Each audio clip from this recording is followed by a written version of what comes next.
ഓണക്കാലത്ത് ഇതര സംസ്ഥാന പൂക്കളെ പ്രധാനമായും ആശ്രയിക്കുന്ന മലയോര ജനതയ്ക്ക് ആശ്വാസമായി ചെണ്ടുമല്ലി കൃഷി ചെയ്ത് മികച്ച വിളവ് നേടിയിരിക്കുകയാണ് ഒരു കർഷകൻ.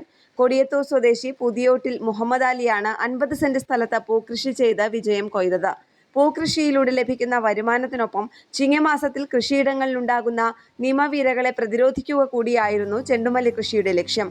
നട്ട് 2 മാസത്തെ വളർച്ചയെത്തിയപ്പോഴേക്കും ചെണ്ടുമല്ലിപ്പൂക്കൾ വിരിഞ്ഞു തുടങ്ങിയിരുന്നു. ഇന്നിപ്പോൾ വിളവെടുപ്പിന് പാകമായി നിൽക്കുകയാണ്.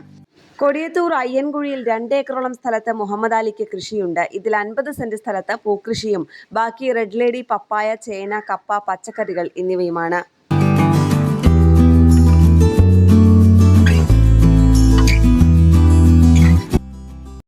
തിരുവമ്പാടിയിൽ നിന്നും വെള്ളഞ്ഞൂരിൽ നിന്നുമാണ് വിത്ത് സംഘടിപ്പിച്ചത്. കഴിഞ്ഞ ദിവസങ്ങളിൽ പെയ്ത കനത്ത മഴ കൃഷിക്ക് പ്രതിസന്ധിയായെങ്കിലും കാര്യമായ നഷ്ടമില്ലെന്ന് മുഹമ്മദ് അലി പറയുന്നു.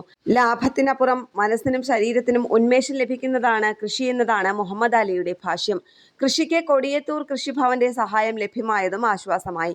ചുവപ്പും മഞ്ഞയും നിറങ്ങളിലുള്ള ചെണ്ടുമല്ലി കാണാൻ ഒട്ടേറെ ആളുകൾ ഇവിടെ എത്തുന്നുണ്ട്. ചെണ്ടുമല്ലി കിലോയ്ക്ക് 200 രൂപ വരെ ലഭിക്കുന്നുണ്ട്. മുക്കം, അരീക്കോട് എന്നിവിടങ്ങളിലാണ് പ്രധാന വിൽപ്പന.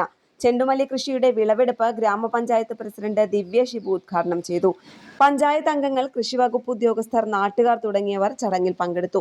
വരും വർഷങ്ങളിൽ കൂടുതൽ സ്ഥലത്ത് പൂക്കൃഷി വ്യാപിപ്പിക്കാനുള്ള ഒരുക്കത്തിലാണ് മുഹമ്മദ് അലി. ഇതിനായി സ്ഥലം ഉൾപ്പെടെ കണ്ടെത്തി കഴിഞ്ഞിട്ടുണ്ട്. കേരള പ്രണാമം ന്യൂസ്, കോഴിക്കോട്.